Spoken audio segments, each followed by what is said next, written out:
Halo semuanya, kembali lagi bareng aku, Herveni Laksita Panmarini.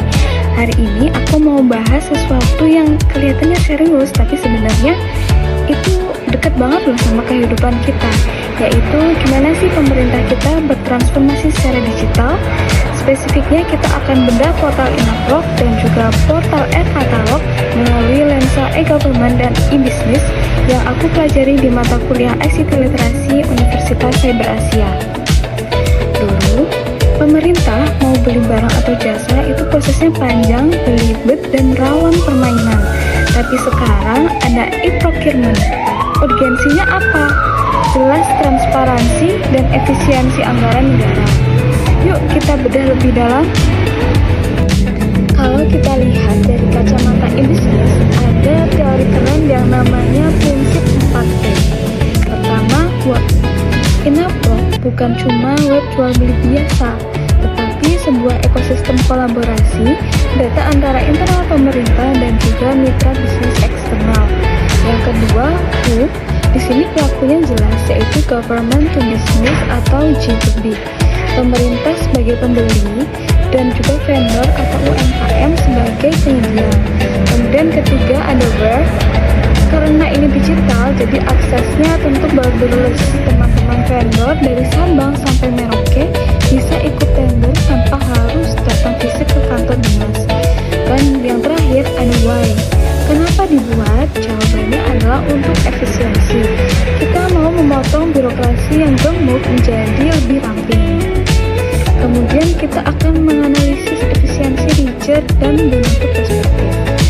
Ngomongin efisiensi, menurut ahli namanya Desiree Mirato, efisiensi digital itu dihitung dari perubahan cara konvensional ke elektronik.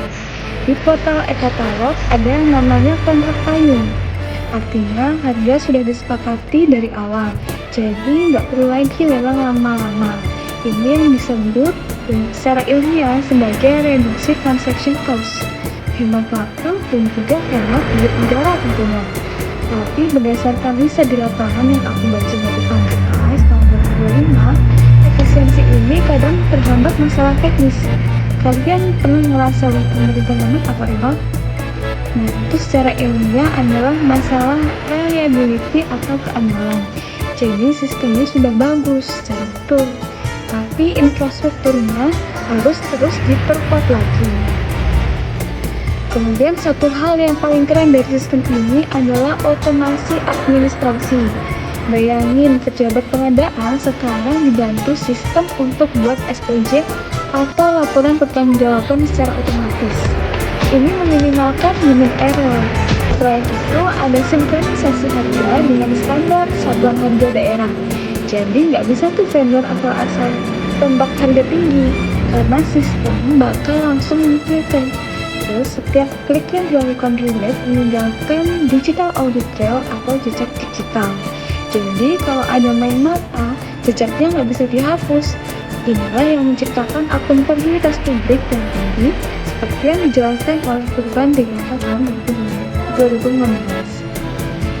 Sebagai penutup, aku mau bahas sedikit teknis masalah error yang tadi aku sebut terjadi karena ketidakseimbangan antara layer 1 atau application layer yang fiturnya canggih dengan layer 4 atau physical layer atau kapasitas servernya yang mungkin kewalahan. Kesimpulannya, Inaploc dan juga e-katalog adalah bukti sukses e-government kita. Tapi efektivitasnya masih bersifat parsial selama kendala server belum teratasi sepenuhnya. Harapannya investasi pemerintah nggak cuma di aplikasinya saja, tapi juga infrastruktur hardware-nya.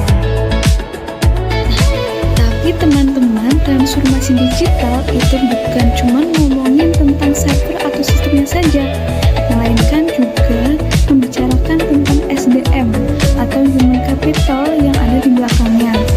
Berdasarkan rujukan yang aku baca, tantangan besar lainnya adalah kesiapan para pejabat pengadaan dalam mengoperasikan sistem. Untuk itulah kenapa pemerintah gencar melakukan BIMTEK atau bimbingan teknis. Kenapa? Karena secanggih apapun layer 1 dan layer 4, tapi kalau penggunaannya belum terliterasi secara digital, maka potensi sistem untuk memotong KKN tidak akan maksimal.